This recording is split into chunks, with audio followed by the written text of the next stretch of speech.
The letter. Noah wrote, "The train hissed to a stop at Brewster Station, and Eliza Ward stepped onto the platform carrying everything she owned in a single carpet bag. She held a letter in her gloved hand, a proposal from Caleb Hart, rancher, widower, father of one. But when their eyes met across the dusty platform, his face held no recognition, no welcome, only confusion that turned slowly to stone. "I never wrote that letter," he said, loud enough for the entire town to hear. The platform fell silent. Every eye turned toward her, waiting for the Eastern woman to crumble. Eliza stood perfectly still and said nothing at all. If you're watching from anywhere in the world, drop a comment with your city below. I want to see just how far this story travels. And if you're already hooked, hit that like button and stay with me until the very end, because what happens next will change everything. The August sun beat down on Brewster Station with the kind of heat that made men irritable and women retreat indoors. Eliza Ward had been traveling for 6 days, 3 trains, 2 layovers, and more dust than she'd seen in her entire life back in Philadelphia. Her dress was wrinkled, her hair pinned but loose at the edges, and her hands trembled slightly as she stepped down from the passenger car. She was 32 years old, a widow. A woman with no family, no fortune, and no future in a city that had already decided she was past her prime. The letter had arrived 4 months ago, forwarded through a matrimonial service she'd contacted in a moment of desperation. It was written in careful script, measured and honest. "I am not a romantic man," it began, "but I am a decent one. I have land, a home, and a son who needs steadiness. If you are a woman of character who seeks the same, I would be honored to meet you." It was signed Caleb Hart. She'd written back. He'd confirmed.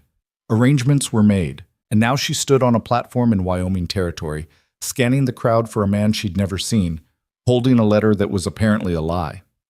Caleb Hart stood near the station house, hat in hand, his expression carved from granite. He was tall, lean, weathered by sun and work. His shirt was clean but faded, his boots scuffed. He looked like a man who'd forgotten how to smile. Eliza approached slowly, her carpetbag heavy in her hand. "Mr. Hart?" His jaw tightened. "Ma'am, I'm Eliza Ward." She offered the letter. "I believe we've been corresponding." He didn't take it. He didn't move at all. Around them, the platform had gone quiet. Conversation stopped. Heads turned. This was a small town, and spectacle was rare. "I didn't write that," Caleb said quietly. His voice was flat, but there was something underneath it, confusion, maybe anger. "I don't know who did, but it wasn't me." Eliza's stomach dropped. She felt the weight of every eye on her, felt the heat crawling up her neck. But she didn't look away from him. "I see," she said. "I'm sorry you came all this way." He put his hat back on. "I'll pay for your return ticket." It was a kind offer, a gentleman's offer, and it made her feel like a fool. She nodded once. "That won't be necessary." "It is." His tone was firm. "This isn't your fault." "No," she agreed, "but it isn't yours either." Before either of them could say more, a small voice cut through the tension. "Pa, wait." A boy stepped forward from behind Caleb's leg. He was small, maybe 7 or 8, with dark hair that stuck up in the back and eyes that looked too old for his face. He wore patched trousers and a shirt that had been mended more than once. Caleb's expression shifted, just a fraction. "Noah, go wait by the wagon." "No, Pa." The boy's voice was quiet but steady. He looked at Eliza, then back at his father. "I wrote it." The platform went so still that Eliza could hear the wind moving through the dry grass beyond the tracks. Caleb stared down at his son. "What?" "I wrote the letter." Noah's hands were clenched at his sides. "I found the matrimonial paper in the mercantile. I copied your name. I thought—" His voice broke, and he swallowed hard. "I thought maybe if someone came, you'd stop being so sad." Eliza felt something crack open in her chest. She looked at this small boy who'd done something desperate and brave and utterly foolish, and she understood him completely. Caleb crouched down, his face level with Noah's. His voice was low, controlled. "You forged my name. You invited a stranger here under false pretenses. Do you understand what you've done? Yes, sir. Do you understand what this costs her? Noah's eyes filled with tears, but he didn't look away. Yes, sir. Caleb stood slowly. He looked at Eliza, and for the first time she saw past the stone. She saw exhaustion, grief, a man barely holding himself together. I'll pay for your ticket, he said again. And your lodging tonight. The hotel's clean. You can leave tomorrow. Eliza could feel the town watching. She could feel their judgment, their pity, their satisfaction at seeing an outsider brought low. She could leave, she should leave. But she looked at Noah, standing there with tears on his face and hope dying in his eyes, and she made a choice. I'd like to stay. Caleb blinked. Ma'am? Just for a few days. She kept her voice calm, even. I've come a long way. I'd like to see the town before I go back. There's nothing to see. Then it won't take long. A woman in a blue dress stepped forward from the crowd, middle-aged, sharp-eyed, with the air of someone who ran things. Caleb Hart, you can't let a single woman stay in town without a chaperone. It isn't decent. I'll stay at the hotel, Mrs. Brennan, Eliza said smoothly. I'm quite capable of managing myself. That's not the point. Mrs. Brennan's gaze was cold. You came here under false pretenses. The boy may have written the letter, but that doesn't change what it looks like. It looks, Eliza said quietly, like a child who misses his mother. The words landed like a slap. Mrs. Brennan's mouth thinned. The crowd shifted, uncomfortable. Caleb's voice was rough. My wife's been gone 3 years. That's got nothing to do with this. Doesn't it? Eliza met his eyes. Your son wrote to a stranger because he didn't know what else to do. That tells me everything I need to know. You don't know anything about us. No, she agreed, but I know what it's like to be desperate enough to take a chance on a piece of paper. Silence. Then Noah stepped forward again, this time placing himself directly between Eliza and the crowd. His small shoulders were squared, his chin lifted. She stays, he said. His voice was thin but determined. I wrote the letter. I asked her to come. She stays. Caleb closed his eyes briefly, and Eliza saw something break in him, some last wall of resistance. All right, he said finally. He looked at Eliza. You can stay at the house.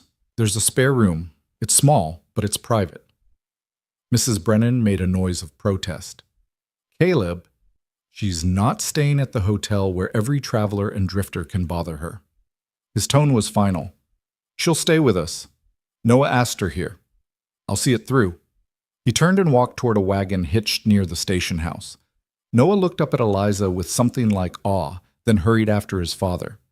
Eliza stood alone on the platform, her carpet bag in her hand, and realized she'd just agreed to live in the house of a man who didn't want her, in a town that already despised her, because a lonely child had written a letter in secret. She picked up her bag and followed them to the wagon. The Hart Ranch sat 5 miles outside Brewster, tucked into a valley where the land rolled in long, dry waves. The house was small, 2 stories, wooden, with a porch that sagged slightly on one side. The barn was larger, better maintained. Fences stretched out in neat lines, and a few horses grazed in a corral near the water trough. It was quiet, painfully quiet. Caleb pulled the wagon to a stop and climbed down without a word. Noah scrambled after him, grabbing Eliza's bag before she could protest. I'll show you the room, the boy said quickly. Eliza followed him inside. The house was clean but sparse. A kitchen with a wood stove and a scarred table. A sitting room with 2 chairs and a cold fireplace. Stairs that creaked. Upstairs, Noah opened a door to a small room with a bed, a washstand, and a window that looked out over the valley. It was Ma's sewing room, Noah said quietly. Pa cleaned it out last year. Eliza set her bag on the bed. It's perfect. Thank you. Noah hesitated in the doorway. Are you really going to stay? For a little while. Why? She turned to look at him. He was so small, so serious. Because I think you were brave to write that letter, and I think you deserve better than watching me leave before we've even talked. His eyes filled again, but he smiled, just a little. Pa's going to be mad for a long time. I expect so. He's not mean. He's just sad. Eliza sat on the edge of the bed and looked out the window at the endless sky. She'd left Philadelphia with nothing. She'd come here expecting a new life, a partnership, maybe even a kind of peace. Instead, she'd found a man made of stone and a boy made of hope. She didn't know what would come next, but she wasn't leaving yet. Dinner was silent. Caleb cooked, beans, cornbread, and coffee so strong it could strip paint. He set plates on the table without looking at her, his movements efficient and distant. Noah sat between them, glancing nervously from one adult to the other. Eliza ate without comment. The food was plain but good. She'd expected worse. "Thank you for the meal," she said when she finished. Caleb nodded once. Noah piped up. "Pa's a good cook. He learned from Ma." "Noah?" Caleb's voice was quiet but firm. The boy fell silent. Eliza folded her napkin. "May I help with the washing up?" "No need." "I'd like to." Caleb finally looked at her, his gaze steady and unreadable. "You're a guest. Guests don't work." "I'm not a guest. I'm a woman who showed up uninvited because your son forged a letter. The least I can do is wash a plate." His jaw tightened, but he didn't argue. They worked in silence, Eliza washing, Caleb drying, Noah putting things away. It was strange and awkward and somehow almost normal. When the last dish was put away, Caleb sent Noah upstairs to bed. The boy went reluctantly, looking back at Eliza like he was afraid she'd disappear. Once they were alone, Caleb leaned against the counter and crossed his arms. "You can't stay long." "I know." "People will talk." "They already are." He studied her, his expression hard. "Why did you really come here?" Eliza met his gaze without flinching. "Because I had nowhere else to go." "There's always somewhere else." "Not for a woman my age, with no money and no family." She kept her voice level. "I answered your letter, Noah's letter, because it was honest. Or I thought it was. I didn't come here looking for romance, Mr. Hart. I came looking for a chance." "At what?" "At a life that isn't about surviving day to day. At work that matters. At a place where I'm needed." She paused. "Your son needed someone. That's why he wrote. Maybe you don't want to admit it, but it's true." Caleb's expression didn't change, but something shifted in his eyes. "My son is my responsibility." "Yes, and he's trying to take care of you." That landed. She saw it hit. Caleb turned away, gripping the edge of the counter. His shoulders were tight, his breathing controlled. "You don't know what you're talking about." "Maybe not," Eliza said quietly. "But I know what loneliness looks like." He didn't respond. She left him there and climbed the stairs to the small room with the window that looked out over the valley. She undressed slowly, washed her face in the basin, and lay down on the narrow bed. Outside, the wind moved through the grass like a whisper. And in the silence of the house, she heard the faint sound of a man's footsteps pacing downstairs, back and forth, until long after midnight. Eliza woke to the sound of a rooster and the smell of coffee. She dressed quickly, pinned her hair, and came downstairs to find Caleb already gone and Noah sitting at the table with a bowl of oatmeal. "Morning," the boy said brightly. "Good morning." She poured herself coffee from the pot on the stove. "Where's your father?" "Out with the horses. He's always up before the sun." Eliza sat across from him. "Do you go to school?" Noah shook his head. "There's no school close enough. Pa teaches me reading and numbers at night." "Do you like it?"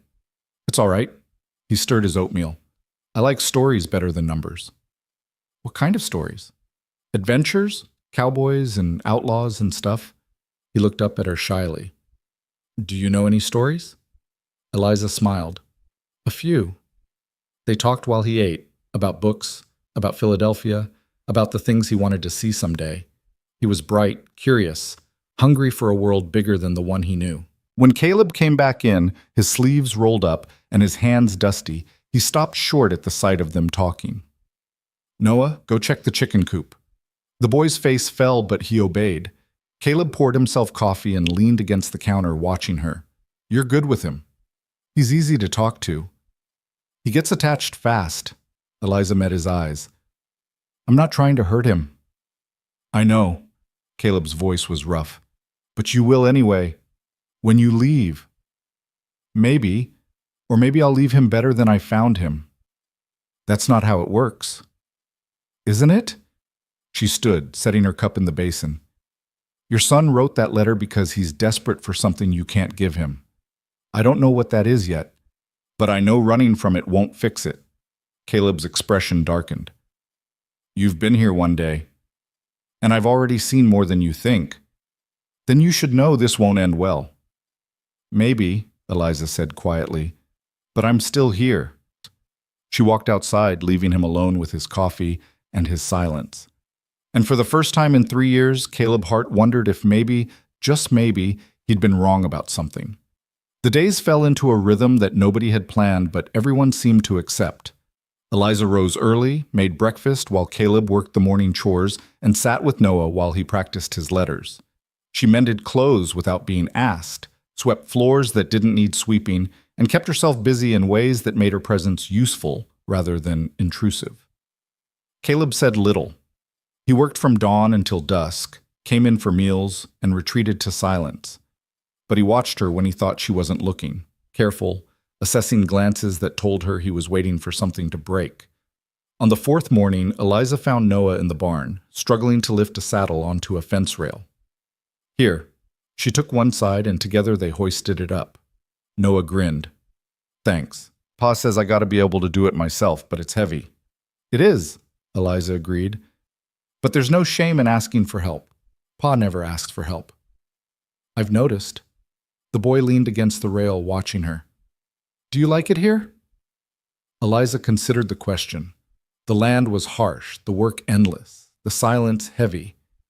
But there was something about the valley, the way the light moved across the hills, the smell of sage and dust, the bigness of the sky. I do, she said honestly, even though Pa's so quiet. Especially because of that. She brushed straw from her skirt. Quiet men usually have the most to say. They just don't know how to say it yet. Noah frowned. Pa used to talk more, before Ma died. What was she like? The boy's face softened. Pretty. She laughed a lot. She used to sing when she cooked. He kicked at the dirt. I don't remember her voice anymore, just that she sang. Eliza's throat tightened. I'm sorry. It's okay. But his eyes said it wasn't. She wanted to reach for him, to offer comfort, but she didn't know if she had the right. So she just stood there beside him, two people carrying losses they couldn't name, and let the silence hold them both. That afternoon, Mrs. Brennan arrived. Eliza was hanging laundry when the woman's buggy rolled into the yard. Caleb was out checking fences. Noah was inside practicing his arithmetic.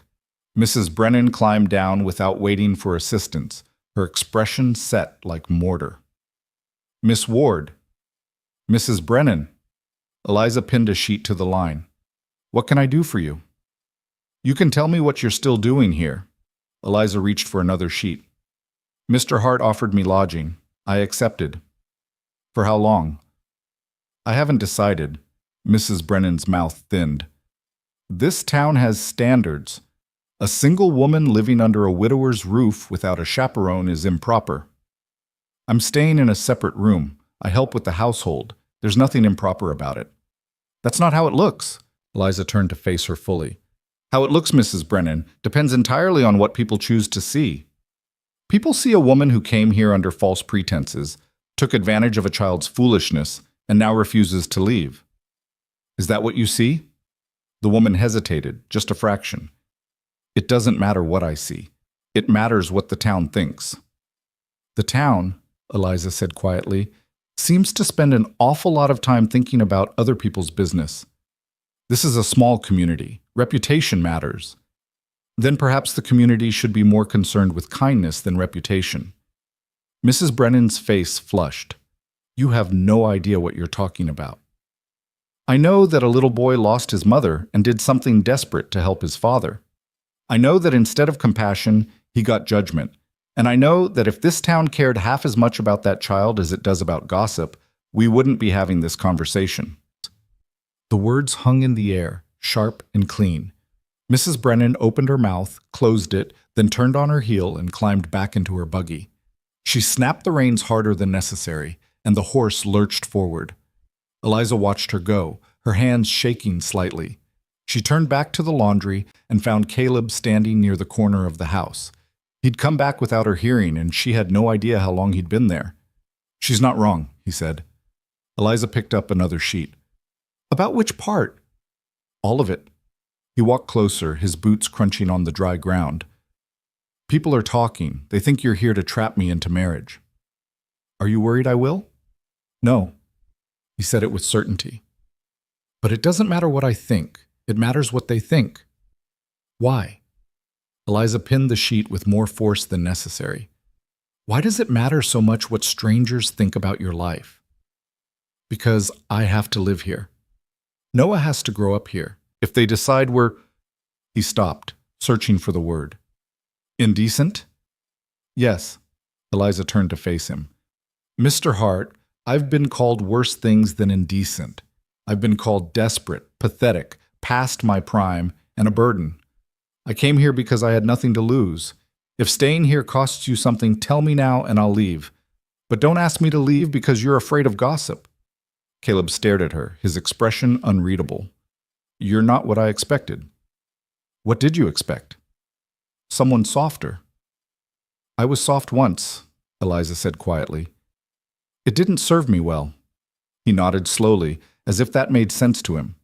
Then he turned and walked back toward the barn without another word. That night, Noah asked Eliza to tell him a story. They sat on the porch as the sun set, painting the sky in shades of orange and purple. Caleb was inside, reviewing the ranch accounts by lamplight. "What kind of story?" Eliza asked. "A happy one." She thought for a moment, then began. "Once there was a girl who lived in a city made of stone and smoke. She had a small room in a tall building, and every day she looked out her window and wondered if there was a bigger world beyond the streets she knew." Noah leaned forward. "What did she do?" "She saved every penny she earned, and when she had enough, she bought a ticket on a train heading west. She didn't know where she was going or what she'd find. She just knew she couldn't stay where she was." "Was she scared?" "Terrified," Eliza said. "But she went anyway." "What happened to her?" Eliza smiled. "She's still finding out." Noah grinned. "That's you." "Maybe. Did you really not know Pa didn't write the letter?" "I really didn't." "Are you mad at me?" Eliza looked at him, this small, brave boy who'd taken a chance on a stranger because he didn't know what else to do. "No, Noah, I'm not mad." "But you didn't get what you wanted." "I didn't get what I expected," she corrected. "That's not the same thing." He thought about that. "Do you think Pa will ever want you to stay?" The question was so earnest, so full of hope, that it nearly broke her. "I don't know," she said honestly, "but wanting someone to stay and being ready for them to stay are two different things." "What's the difference?" "One is a feeling, the other is a choice." Noah nodded, as if that made perfect sense, and they sat together in the gathering dark, listening to the crickets and the distant sound of Caleb's pen scratching across paper. The trouble came 5 days later. Eliza was in town, buying flour and sugar at the mercantile, when she overheard two men talking near the counter. "Hart's got himself a live-in woman now," one of them said, his voice carrying. "Guess he's not so particular after all." The other man laughed. "Can't blame him. A man gets lonely." "Lonely's one thing, but moving her in without a ring? That's something else." Eliza set the flour on the counter and turned to face them. Both men went quiet, their faces flushing. "Gentlemen," she said evenly, "if you have something to say about me, I'd appreciate you saying it to my face." The first man, balding, with a thick mustache, cleared his throat. "No offense meant, ma'am." But offense was given. Eliza didn't raise her voice, but her tone was steel. "I'm staying at the Hart Ranch because a child asked me to. I work for my keep. I sleep in my own room, and what happens under that roof is nobody's business but ours." "People talk," the second man muttered. "People always talk," Eliza said. "It's easier than thinking." She paid for her goods, collected her parcels, and walked out. But the damage was done. When she returned to the ranch, Caleb was waiting for her in the yard. His face was tight, his posture rigid. "What happened in town?" She told him. He listened without interrupting, his jaw working. When she finished, he turned away and stared out at the horizon. "I'm sorry," Eliza said quietly. "For what?" for making this harder. You didn't make anything harder. His voice was rough. They were always going to talk. I just thought... He stopped. What?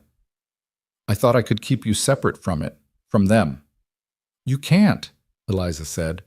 Not in a town this small. Caleb turned back to her, his eyes dark. Then maybe you should go. The words hit like a fist. Eliza forced herself to stay calm. Is that what you want? It doesn't matter what I want. It's the only thing that matters. No.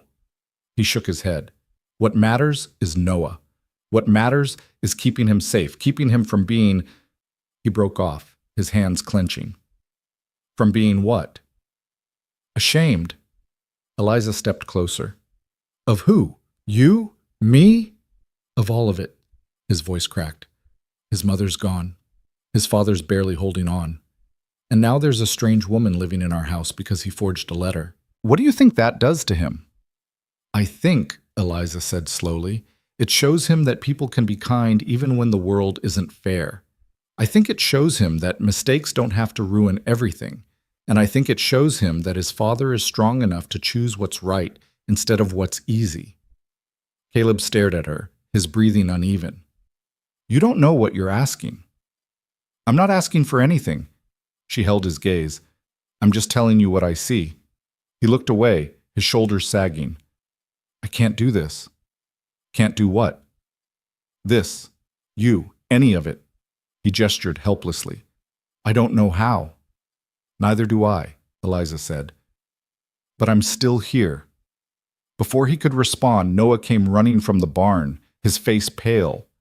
Pa, there's men coming. Caleb's head snapped up. How many? 3, maybe 4. Eliza felt her stomach drop. Caleb's expression went cold, controlled. Go inside, he told her. What's happening? Just go. She didn't move. The riders appeared over the hill, 4 men on horseback, moving fast.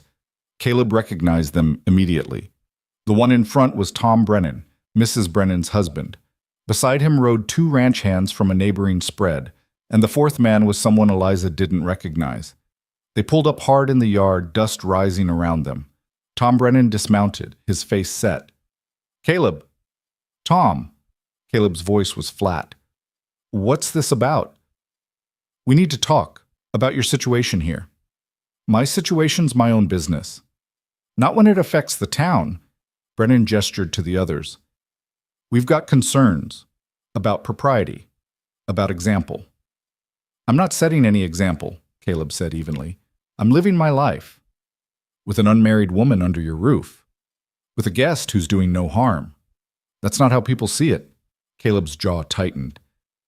Then people need to mind their own affairs. The 4th man spoke up, a lean man with hard eyes and a badge pinned to his vest. I'm Marshal Coughlin. I've been asked to look into whether there's been any impropriety. Eliza's blood went cold. Caleb didn't move, but his voice dropped. There's been nothing improper. Then you won't mind if I ask the lady a few questions. I mind, Caleb said, but I won't stop you. Coughlin turned to Eliza. Ma'am, are you here of your own free will? I am.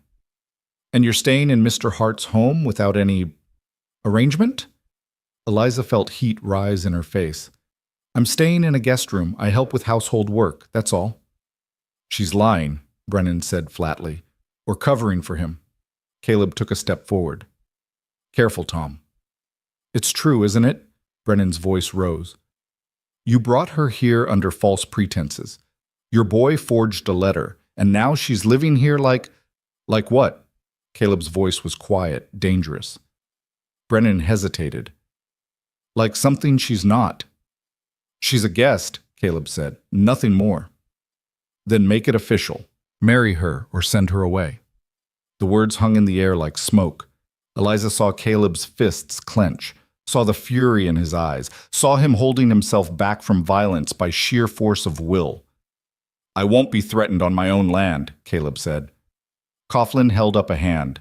Nobody's threatening, but Mr. Brennan has a point. This situation looks bad. If you won't marry her, maybe the lady should move into town. Stay at the hotel. That'd quiet things down.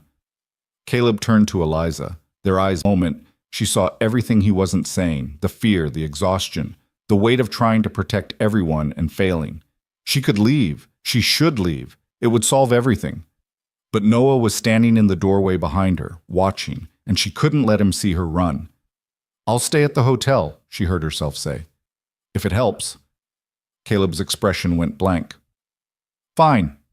"Good," Coughlin said. "We'll escort you into town." "That won't be necessary," Eliza said. "I insist." Caleb stepped between them. "You'll leave her alone. I'll take her myself." Brennan looked like he wanted to argue, but Coughlin nodded. "Tomorrow morning. First thing." They mounted up and rode out, leaving a cloud of dust and tension in their wake. Eliza stood frozen, her heart pounding. Noah came out onto the porch, his eyes wide. "Why are you leaving?" "Just for a little while," Eliza said, her voice steadier than she felt. "That's what Ma said." Noah's voice broke. "And she didn't come back." The words shattered something in the air. Caleb turned to his son, his face stricken. "Noah." But the boy was already running, disappearing into the barn. Caleb looked at Eliza, and for the first time she saw him completely undone. "I'm sorry," he said. "Don't be." "This is my fault." "No." She shook her head. "It's the world's fault, but we're the ones who have to live in it." She walked past him, into the house, and began packing her things. That night, Caleb found Noah in the barn loft, curled up in the hay with tears on his face. He climbed up slowly and sat beside his son. For a long time, neither of them spoke. "She's not leaving because of you," Caleb said finally. "Yes, she is."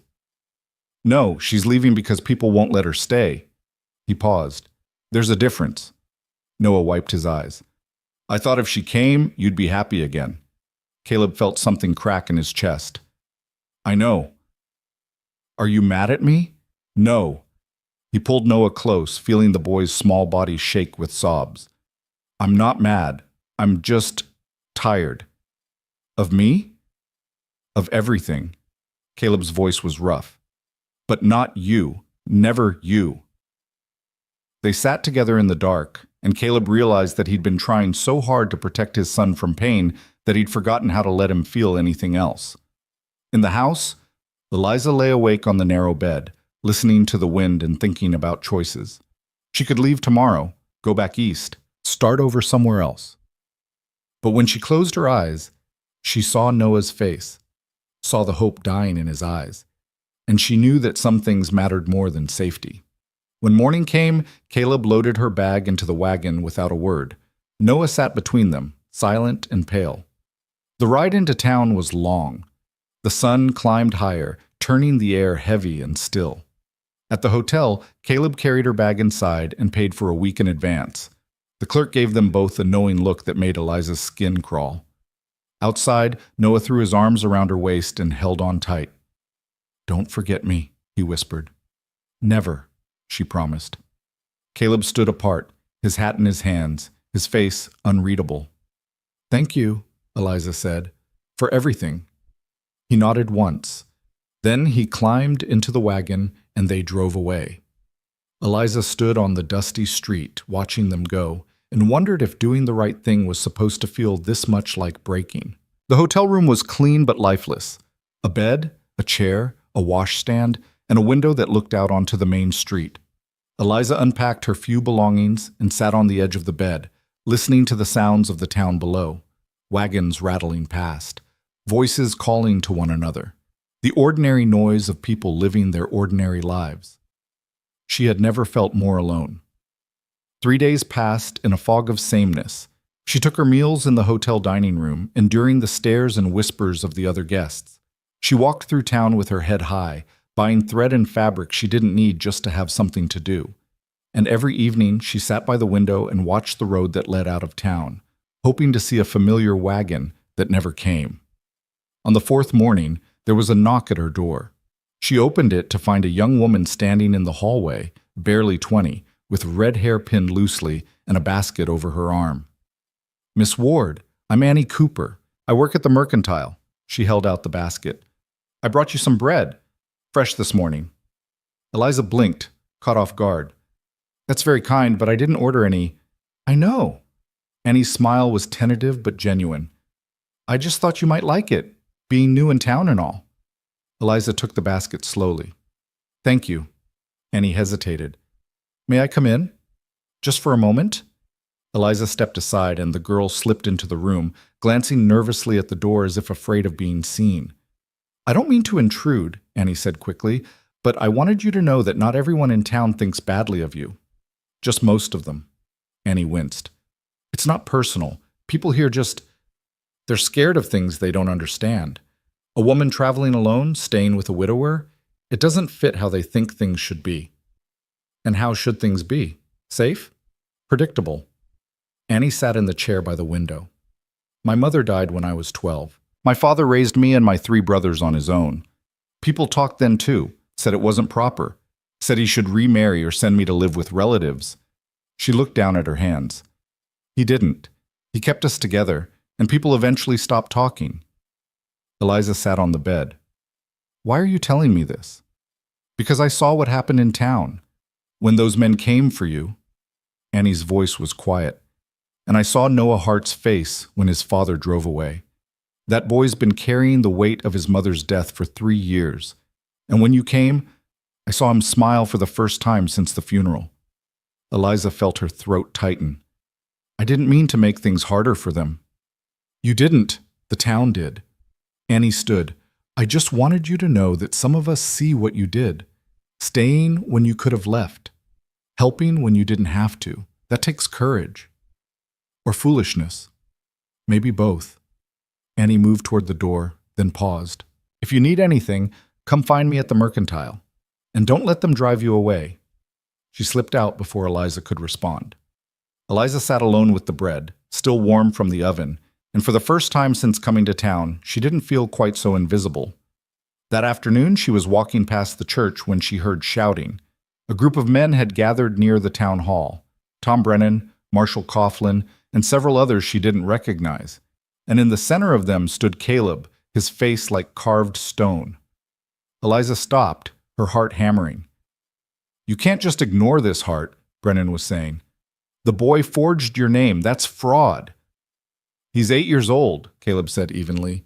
He didn't understand what he was doing. He understood enough to lie. He's a child. That doesn't excuse it. Coughlin stepped forward. Mr. Hart, the law's the law. The boy committed fraud. The woman came here under false pretenses. And you allowed her to stay under your roof without proper oversight. That's 3 violations. Eliza felt ice slide down her spine. She started to move closer, but a hand caught her arm. Annie. She'd appeared out of nowhere, her face pale. Don't, she whispered. You'll only make it worse. They're punishing him for being kind. They're punishing him for breaking the rules. Annie's grip tightened. And if you step in now, they'll use it against both of you. Eliza wanted to scream, wanted to run forward and tell them all exactly what she thought of their rules and their judgment and their cruelty. But she stayed still, because Annie was right. Caleb's voice cut through the argument. What do you want from me? An acknowledgement, Coughlin said. That what happened was wrong, that the boy acted improperly, and that you take full responsibility. I do.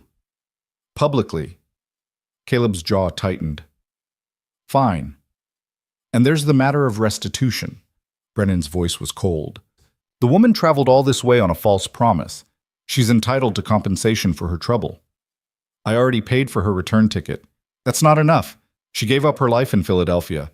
Lost time, lost wages, lost opportunities. Brennan crossed his arms. You owe her more than a train ticket. Eliza's stomach turned. This wasn't about justice. This was about humiliation. Caleb stood very still. How much? $200. The number hung in the air like a noose. Eliza knew what that meant. $200 was more than most men made in 6 months. It was the price of a horse, a season's worth of supplies, a child's future. I don't have that kind of money, Caleb said quietly. Then you'll work it off, or sell something. Like what? Brennan's smile was thin. I hear you've got a good breeding mare. That'd cover it. Caleb went pale. That horse is valuable. I know. Brennan's tone was almost cheerful, which is why it's fair compensation. Eliza couldn't stay silent any longer. She pulled free from Annie and stepped forward. Stop! Every head turned toward her. Coughlin frowned. Ma'am, this doesn't concern you. It concerns me entirely. Eliza walked straight to Caleb, ignoring the stares. I don't want his money. I don't want his horse.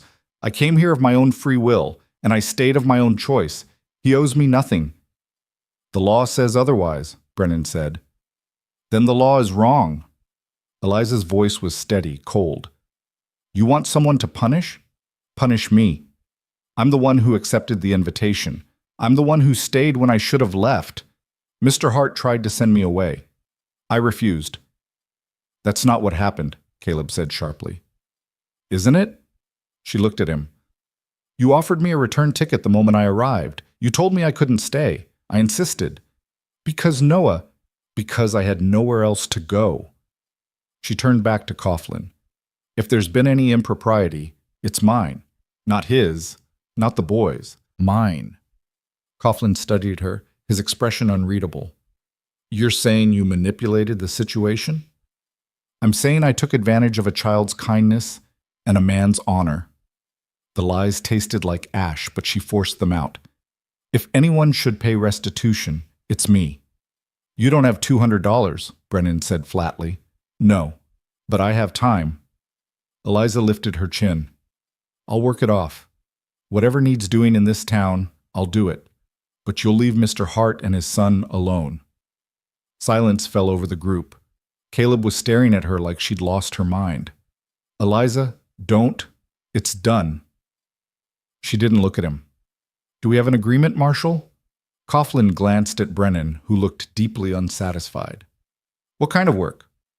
Whatever you decide is fair, and you'll stay in town, not at the Hart Ranch. Agreed. Coughlin nodded slowly. All right, we'll draw up the terms. He gestured to the others, and they moved toward the town hall, leaving Eliza and Caleb standing alone in the street. Caleb grabbed her arm. What the hell did you just do? What you couldn't. She pulled free.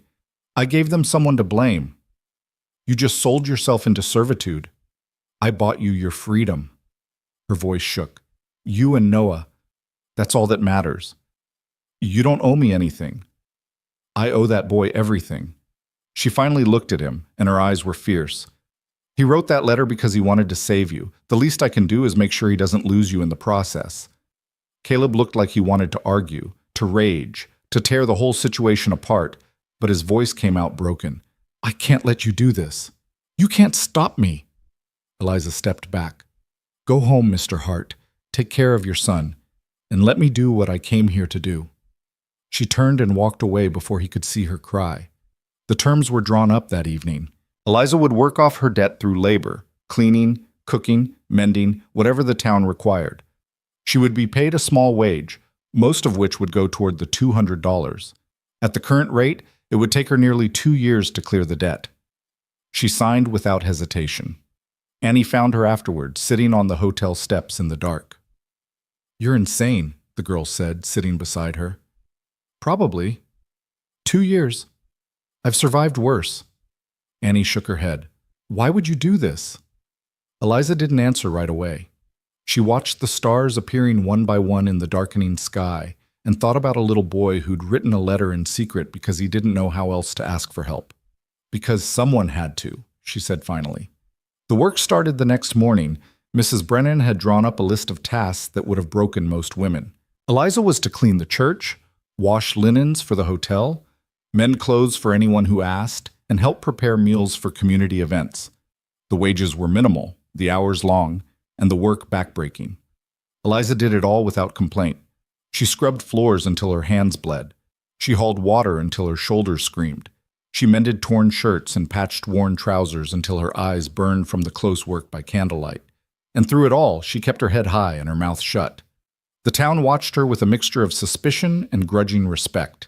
Some still whispered that she was a schemer, a woman who'd gotten exactly what she deserved. But others, the ones who saw her working dawn to dusk without complaint, began to wonder if maybe they'd been wrong. Annie brought her food when she forgot to eat. The hotel clerk started leaving fresh water in her room without being asked. And one morning, Eliza found a jar of salve for her raw hands sitting outside her door with no note. She never saw Caleb, but Noah came. He appeared one afternoon while she was hanging laundry behind the hotel, his face nervous and hopeful. "Ma'am?" Eliza turned, her heart lurching. "Noah, what are you doing here?" "I wanted to see you." He shifted from foot to foot. "Pa doesn't know I came. You shouldn't be here." "I know, but I had to tell you something." He stepped closer, his voice dropping. "It's my fault. All of it, and you're paying for what I did." "Noah, Pa told me what happened, what you said to the marshal, that you took the blame." His eyes filled with tears. "You shouldn't have done that." Eliza set down the laundry basket and crouched in front of him. "Listen to me. What you did, writing that letter, it wasn't wrong. It was brave. You saw your father hurting, and you tried to help. That's not something to be ashamed of. But you're working like a servant because of me. I'm working because this town needed someone to blame, and I was willing to be that person." She gripped his shoulders gently. "That's not your fault. That's their fault. Pa says you shouldn't have to pay for their mistakes. Your father's right, but the world doesn't work the way it should. Sometimes good people pay for bad rules." She wiped a tear from his cheek. "But I'm all right. I promise." "Are you coming back?" The question broke her. "I don't know. Pa misses you." "Noah, he does. He won't say it, but I can tell. He doesn't talk at all anymore. And at night, I hear him walking around like he can't sleep." Noah's voice was desperate. "Please come back, even if it's just a visit." Eliza pulled him into a hug, holding him tight. "I can't, not yet, but that doesn't mean I don't think about you, both of you." He clung to her, his small body shaking. "I wish I never wrote that letter." "Don't say that." She pulled back, looking him in the eye. "That letter brought me here. And being here, knowing you, that's the best thing that's happened to me in a long time. Don't you dare regret it." He nodded, wiping his eyes. "Now go home before your father worries." Noah hesitated, then kissed her cheek and ran. Eliza stood alone in the alley, watching him disappear around the corner, and let herself cry for the first time since signing the agreement. Weeks passed. The work continued. Eliza's hands grew calloused, her back ached constantly, and exhaustion became a permanent state. But she kept going. One evening, as she was carrying a load of mended clothes back to the mercantile, she heard voices coming from the alley beside the general store. "Can't keep this up forever." She recognized Annie's voice. Eliza paused, not wanting to eavesdrop, but unable to move. "She will, though." That was another woman, younger, uncertain. "Have you seen her? She never stops." "Because she doesn't have a choice." Annie sounded angry. Brennan made sure of that. It was legal. Legal doesn't make it right. There was the sound of something being set down hard. "That woman came here looking for a new start, and we turned her into unpaid labor because we couldn't stand the idea that maybe Caleb Hart wasn't as broken as we thought." Silence. Then the other voice, quieter. "What do you mean?" "I mean we liked him better when he was suffering, when he was the tragic widower raising his son alone. It made us feel useful, bringing him casseroles and checking in on the boy." Annie's voice was bitter. "But when someone came along who might actually help, who might make him happy again, we couldn't have that. So we destroyed it." Eliza's chest tightened. "It wasn't just us," the other woman protested. "The law? The law is what we make it, and we made it cruel." Annie's footsteps moved closer to the alley entrance. "I'm ashamed of this town, and I'm ashamed I didn't speak up sooner." Eliza stepped back, not wanting to be caught listening. She hurried to the mercantile, delivered the clothes, and walked back to the hotel in a daze. That night, she sat at the window and stared out at the dark town, thinking about cruelty and kindness and the thin line between them. She thought about leaving, just walking away from the debt, from the town, from all of it. But then she thought about Noah's face, about the hope in his eyes when he'd asked her to come back. And she knew she couldn't leave. Not yet. The breaking point came 6 weeks after the agreement was signed. Eliza was cleaning the church, Sweeping, dusting. She turned, expecting to see Reverend Michaels. Instead, she saw Caleb. He stood in the doorway, his hat in his hands, looking like he hadn't slept in days. "Mr. Hart," her voice came out steadier than she felt. "You shouldn't be here." "I know." He stepped inside, closing the door. "I came anyway. If someone sees, I don't care." He walked toward her slowly. "I can't do this anymore." "Do what?" "Watch you destroy yourself for something that wasn't your fault." His voice was rough, strained. "You've been working yourself to death for 6 weeks, for a debt you don't owe, for a crime you didn't commit. I made a choice you shouldn't have had to make." He stopped a few feet away. "Eliza, this has to stop." "It will. In about 18 more months. That's not acceptable." "It's the agreement." "Then I'll break it." His hands clenched on his hat. "I'll go to Coughlin. Tell him the truth. That you lied. That I was the one responsible." "No." The word came out sharp. "You'll do no such thing." "Why not?" "Because they'll punish you." She set down her dustcloth. "And worse, they'll punish Noah. Do you want your son to grow up being known as the boy whose father was publicly shamed? Do you want him carrying that?" "I want him to stop asking me every day when you're coming home." The words landed like a blow. Eliza turned away, her throat tight. "I'm not coming home." "Why not?" "Because there's no home for me there." She forced herself to look at him. "You made that clear when you drove me into town and left me at the hotel." "I did that to protect you." "You did it because it was easier than fighting for me." Caleb flinched. "That's not fair." "Isn't it?" Her voice shook. "You had a choice, Caleb. When those men came to your ranch, when they demanded you send me away, you could have told them no. You could have stood your ground, but you didn't. I was trying to keep you safe." "I didn't ask for safe." The words burst out of her loud in the quiet church. "I asked for a chance, a place to belong, and the moment it got difficult, you gave up." "I gave up?" His voice rose to match hers. "I let them humiliate me. I accepted responsibility for something my son did. I stood there and took their judgment because I thought it would spare you. And then you let me take the blame anyway. You didn't give me a choice." "I gave you every choice." Eliza's hands were shaking. "I could have left the moment you told me you didn't write that letter. I could have walked away. But I stayed because I saw a little boy who needed help and a man who was drowning in grief. And I thought—" Her voice broke. "I thought maybe I could matter. Just a little. Just enough to make staying worth it." "You do matter." "Not enough." She wiped her eyes angrily. "Not enough for you to fight for me when it counted." Caleb stared at her, his face stricken. "What do you want from me?" "Nothing." The word came out flat, final. "I don't want anything anymore." "Eliza, you should go." She turned back to her work, picking up the dustcloth with trembling hands. "Before someone sees you here and adds it to my debt." For a long moment, he didn't move. Then she heard his footsteps, slow and heavy, walking toward the door. He paused at the threshold. "For what it's worth," he said quietly, "you mattered enough for me to sell the mare." Eliza's hands went still. "What?" "The mare Brennan wanted. I sold her 3 days after you signed that agreement." His voice was hollow. "I gave the money to Coughlin, told him to apply it to your debt." She turned slowly. "You didn't." "I did. Anonymously. He doesn't know it came from me."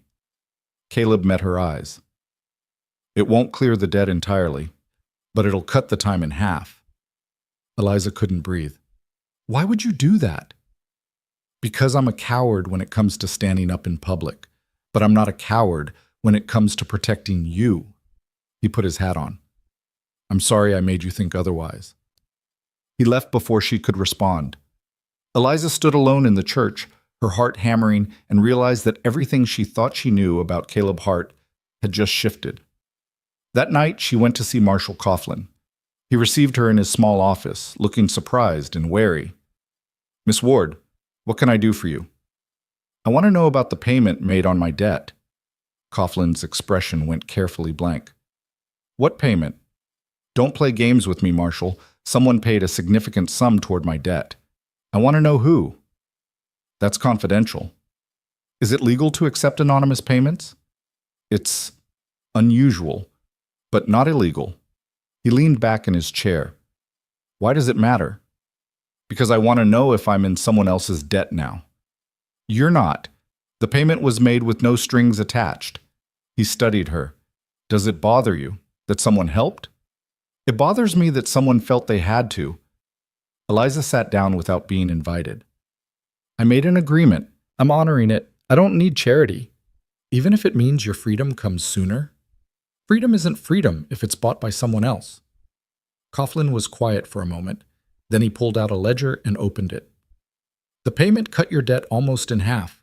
At your current rate of work, you'll be free in 9 months instead of 18. 9 months. It felt like a lifetime and no time at all. And after that, Eliza asked, am I free to leave? You're free to do whatever you want. He closed the ledger. But between you and me, Miss Ward, I think you've paid enough already. The town doesn't seem to think so. The town's starting to change its mind. He met her eyes. You've worked harder than anyone expected. You haven't complained. You haven't caused trouble. People notice that. Do they notice that they're wrong? Coughlin's mouth twitched. Some do. Others are too stubborn. But give it time. This town's not as hard as it pretends to be. Eliza stood. Thank you, Marshall. Miss Ward? He waited until she looked back. For what it's worth, I think Hart made a mistake letting you go. She didn't respond. She just walked out into the night, carrying the weight of 9 more months and the knowledge that somewhere in this town, Caleb Hart had sold the thing he loved most to buy her a little bit of freedom. And she didn't know whether to curse him or thank him for it. The next morning brought rain, a steady cold downpour that turned the streets to mud and drove everyone indoors. Eliza stood at her window and watched water stream down the glass, feeling the chill seep through the walls. She had laundry to wash, floors to scrub, mending waiting in a basket by her bed. The work never stopped, rain or shine. She dressed quickly, pinned her hair, and headed downstairs. The hotel lobby was empty except for the clerk, who nodded at her as she passed. Outside, the rain soaked through her shawl within seconds. She ducked her head and hurried toward the church, where she was supposed to clean the sanctuary before Sunday service. The door was unlocked. She slipped inside, shaking water from her clothes, and stopped. Someone had already been there. The floors were swept, the pews polished. Fresh candles stood in their holders, and the windows had been washed clean. Even the hymnals were stacked neatly, their worn covers aligned.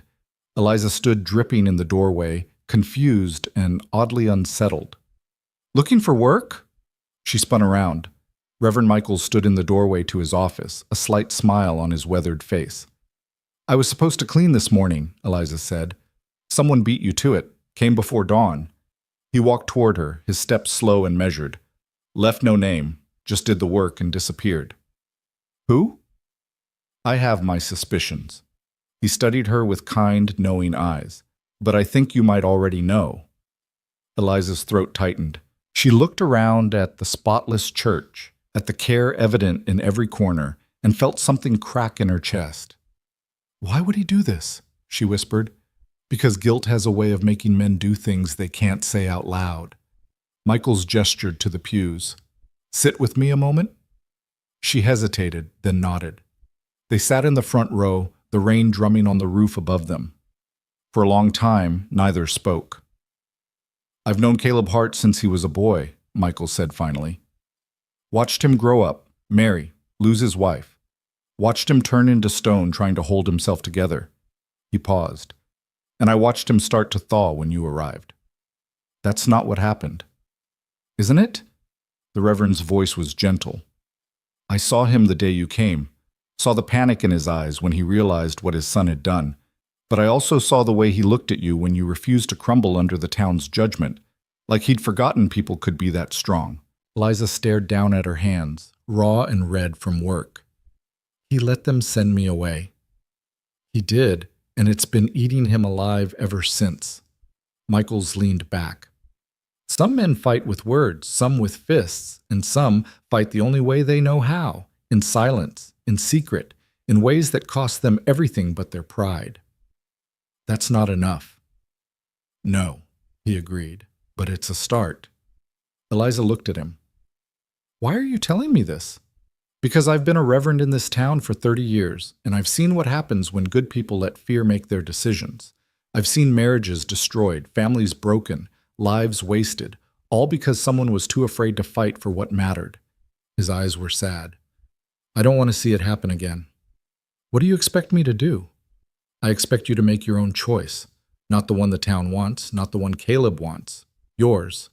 He stood slowly. But I hope you'll remember that forgiveness isn't weakness, and that sometimes the bravest thing we can do is give someone another chance. He walked back to his office, leaving Eliza alone in the clean, quiet church.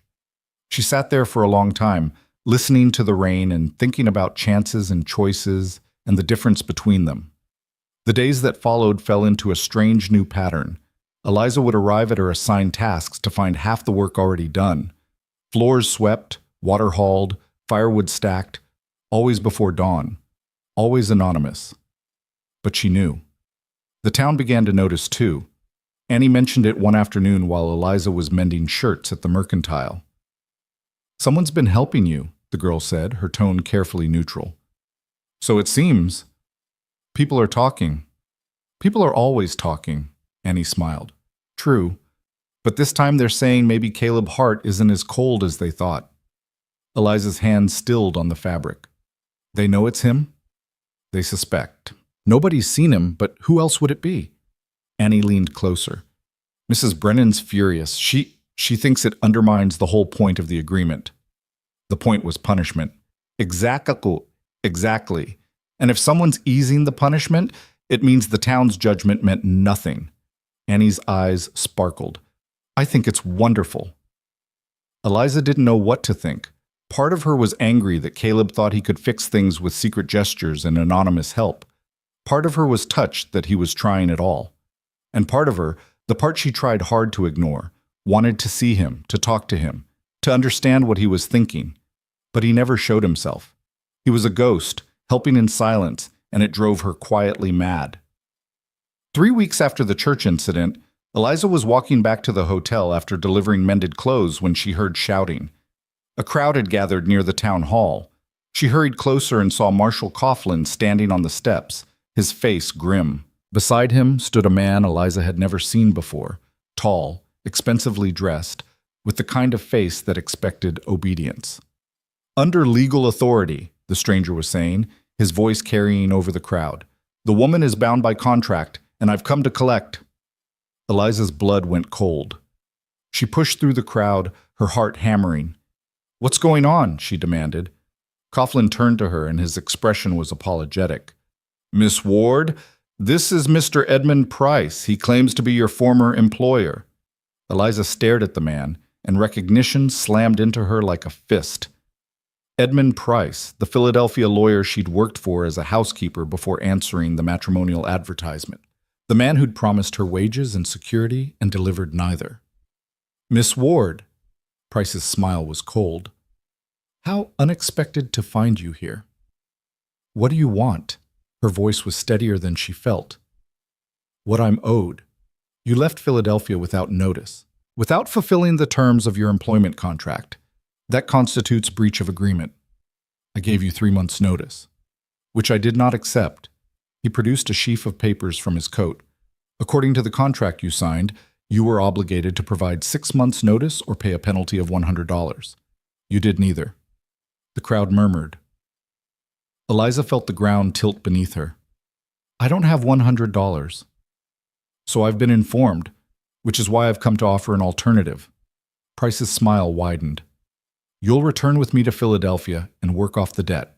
At your previous wages, that should take approximately 1 year. No. The word came out flat and hard. It's not a request, Miss Ward. It's a legal obligation. She's already working off a debt here, Coughlin interjected. She can't leave until it's settled. Then I'll purchase her debt from the town. Price looked around at the crowd. How much does she owe? Coughlin hesitated. About $120?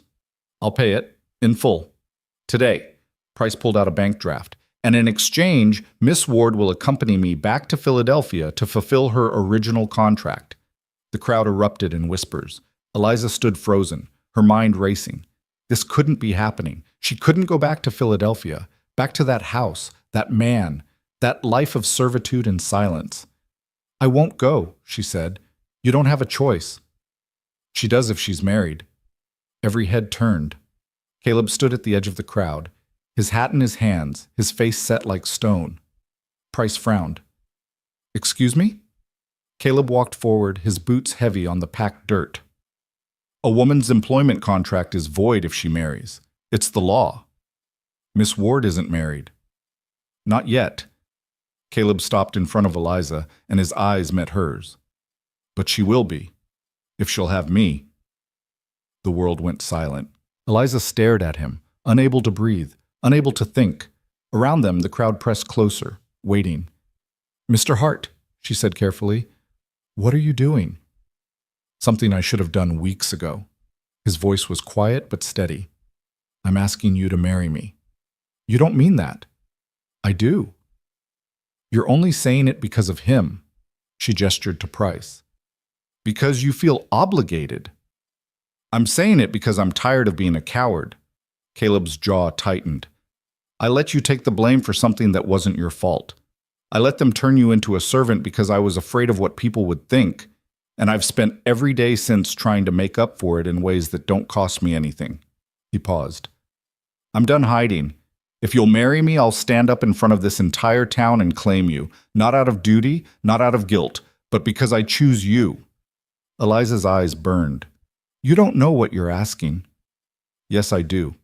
His voice gentled. I'm asking you to take a chance on a man who's made every mistake possible, who's let you down, who doesn't deserve you, but who's willing to spend the rest of his life trying to be worthy of you. Caleb, if you say no, I'll understand, and I'll find another way to stop this man from taking you. But if you say yes, he held out his hand. If you say yes, we'll face whatever comes next together. The crowd waited. Price looked furious. Coughlin watched with something like hope in his eyes, and Eliza looked at Caleb's outstretched hand and thought about all the reasons she should say no. The practical ones, the safe ones, the ones that made sense. Then she thought about Noah, about the ranch, about the way Caleb had sold his mare to buy her freedom, about the way he'd cleaned the church in secret, hauled water before dawn, done 100 small things that cost him everything and gave him nothing but the knowledge that he'd helped. She thought about the man he'd been and the man he was trying to become, and she put her hand in his. Yes. The word was barely a whisper, but it shattered the silence like thunder. Caleb's fingers closed around hers, strong and sure. He looked at Coughlin. We need a reverend. I'm already here. Michael stepped forward from the crowd, a slight smile on his face. Shall we proceed? Price surged forward. This is absurd. You can't just marry her to avoid a legal obligation. Actually, Coughlin said mildly, he can. Marriage nullifies employment contracts. It's settled law. Then I'll challenge it. I'll take this to a judge. You can try. Michael's voice was calm but firm. But by the time you find a judge willing to hear the case, they'll already be married, and no judge in this territory will force a woman to leave her husband to fulfill an old employment contract. Price's face went red. This is fraud. This, Caleb said quietly, is a man protecting the woman he loves. If you have a problem with that, take it up with me. The two men stared at each other.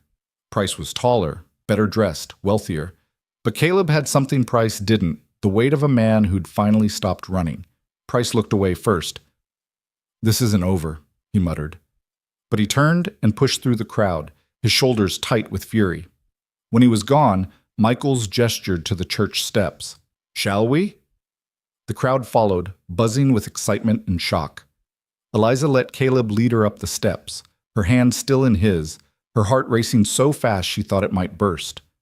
At the top, Michaels turned to face them. This is highly irregular, he said. But then again, so is everything about your situation. He looked at Caleb. Are you certain about this? I've never been more certain of anything in my life. Michaels turned to Eliza. And you? She looked at Caleb, really looked at him, saw the fear in his eyes, the determination, the hope. Yes, she said, I'm certain. Then let's make this official before anyone changes their mind. The ceremony was short, simple, and witnessed by half the town. Michael spoke the words quickly, barely giving either of them time to think. Caleb repeated the vows in a voice that shook just slightly. Eliza's voice was clearer, stronger, carrying over the whispers of the crowd. When Michaels asked for the ring, Caleb hesitated. I don't have... Annie pushed forward, pulling a thin silver band from her own finger. Here, use this. You can replace it later. Caleb took it with a grateful nod and slipped it onto Eliza's hand. It was too large, but she closed her fingers around it and held tight. By the authority vested in me, Michaels said, I pronounce you husband and wife. He didn't tell Caleb to kiss the bride. The moment was too raw, too public, too strange for that kind of tradition. But Caleb lifted Eliza's hand and pressed his lips to her knuckles, a gesture so gentle it made her throat ache. The crowd erupted in uncertain applause. Some were smiling, some were frowning. Mrs. Brennan looked like she'd swallowed glass. Eliza stood on the church steps, married to a man she barely knew, wearing a borrowed ring and a work-worn dress, and felt more seen than she'd ever felt in her life. Caleb turned to Coughlin. The debt. Now that we're married, it's void, the marshal confirmed. Marriage transfers financial responsibility. Any debt she owed becomes yours. And since you're the one who paid most of it already, he shrugged. Consider it settled. Caleb's shoulders sagged with relief. Annie stepped forward and hugged Eliza fiercely. Welcome to the family, Mrs. Hart. The name hit Eliza like a wave. Mrs. Hart. She was married. She had a husband, a home, a family. She looked at Caleb, and he was watching her with something like wonder in his eyes. We should go, he said quietly, before someone decides to object. He helped her into his wagon, which was parked near the church. The crowd watched them go, still murmuring, still uncertain. As they drove out of town, Eliza finally let herself breathe. That really just happened, she said. It did. We're married. We are. Caleb kept his eyes on the road. Are you going to regret it? I don't know yet. Are you? No. He said it without hesitation. But I need you to know something. What? He pulled the wagon to a stop and turned to face her. I didn't ask you to marry me just to save you from that man. I asked because I've been thinking about it for weeks. Since before you moved to the hotel. Since the day you stood on my porch and told me I was afraid of gossip. Caleb, I don't expect you to love me. I don't even expect you to like me much right now. But I need you to know that this isn't just convenience. It's not just guilt. I want you in my life. In Noah's life. I want you to be part of our family. He paused. If you'll let me prove it to you. Eliza looked at him. This hard, quiet man who'd finally found his voice at the moment it mattered most. You sold your mare for me, she said. He nodded. I did. Why? Because you were suffering and I couldn't stand it. His voice was rough. Because you mattered more than a horse, more than pride, more than what anyone thought. You should have told me. I know, but I didn't know how. He looked down at his hands. I'm not good with words. I'm better with action, but I'm trying to learn. Eliza reached over and took his hand. Then teach me too, because I don't know how to be a wife. I don't know how to be a mother. I don't even know if I belong on a ranch in the middle of nowhere. You belong wherever you choose to be. Caleb's fingers tightened around hers. And if you choose to be with us, I'll spend every day making sure you know you made the right choice.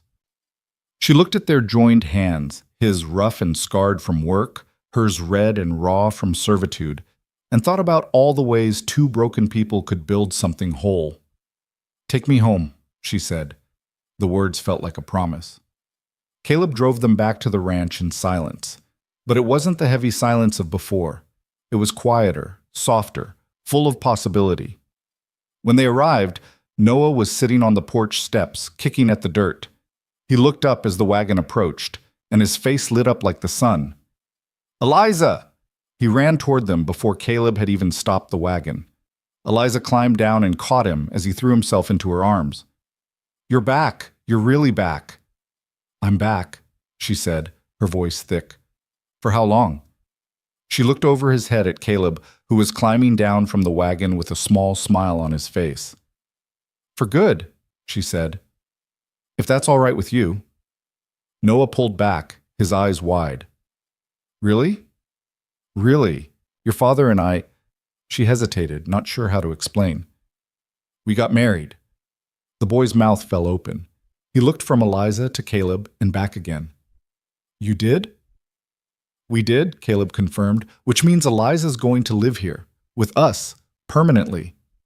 For a moment, Noah just stared. Then he let out a whoop of joy so loud it startled the horses. I knew it! I knew you'd come back. I knew Pa would fix it. He danced around them, laughing. Wait till I tell everyone at church. Maybe wait a bit on that, Caleb said dryly. Give people time to adjust. But Noah was already running toward the barn, shouting about how he needed to clean out the spare room and make it nice for Eliza, even though she'd stayed there before. Eliza watched him go, her heart full to bursting. He's happy, she said. He's been miserable since you left. Caleb stood beside her, close but not touching. We both have been. She turned to look at him. What happens now? Now we figure it out, day by day. He paused. I know this isn't what you expected when you came here. I know it's not a real marriage. Not yet. But, Caleb, she stopped him. It's real enough. And the rest, we'll find it as we go. He nodded slowly. The spare room is yours for as long as you want it. No pressure, no expectations. Thank you. They stood together in the yard, the sun sinking low on the horizon, painting everything gold. From the barn came the sound of Noah singing, off-key and joyful, and it was the most beautiful sound Eliza had ever heard. That night, after a simple dinner and Noah's endless questions about the wedding, Eliza climbed the stairs to the small room that had once been a sewing room and was now hers again. The bed was made with fresh linens. A vase of wildflowers sat on the washstand, and on the pillow lay a folded piece of paper. She picked it up and unfolded it carefully. The handwriting was Noah's, careful, deliberate, each letter formed with concentration. Dear Eliza, welcome home, love, Noah, P.S. Pa says he's sorry for everything. I think he means it. Eliza sat on the edge of the bed, holding the note, and let herself cry for the third time since arriving in this strange, hard, beautiful place. But this time, she was crying because she was happy. Downstairs, Caleb stood at the window, looking out at the dark valley. Noah had finally gone to bed, exhausted from excitement. The house was quiet. He heard footsteps on the stairs and turned to see Eliza in the doorway, the note in her hand. Thank you, she said. For the flowers. Noah picked them. And the note? Also Noah. He paused. But the sentiment's mine. She walked into the room and stood beside him at the window. I read it. And? And I think you do mean it. She looked up at him. So I'm going to give you a chance to prove it. Caleb's throat tightened.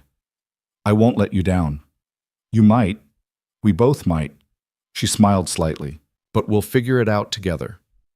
They stood side by side, looking out at the land that stretched endlessly under the stars, and Eliza thought that maybe, just maybe, this was what coming home felt like. The first morning of her marriage, Eliza woke to the sound of roosters and the smell of coffee drifting up from the kitchen. She lay still for a moment, staring at the ceiling, letting the reality settle over her like a blanket. She was married. She lived here now. This was her home.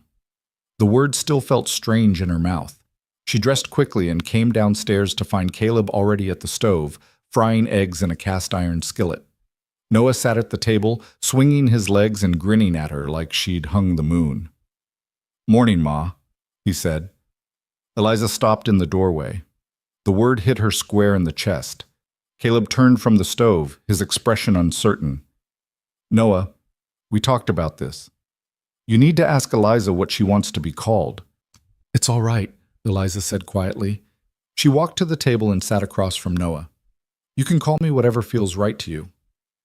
Ma feels right, the boy said seriously. If that's okay. Eliza's throat tightened. It's more than okay. Noah's smile could have lit the whole valley. Breakfast was simple, eggs, bread, coffee, but it felt like a feast. They ate together, the three of them, and for the first time since arriving in Wyoming, Eliza felt like she was exactly where she belonged. After breakfast, Caleb stood and cleared his throat. I've got work to do. Fences need mending on the north pasture. I'll be back around noon. Can I come? Noah asked eagerly. Not today. I need you to stay here. Help Eliza settle in. The boy's face fell slightly, but he nodded.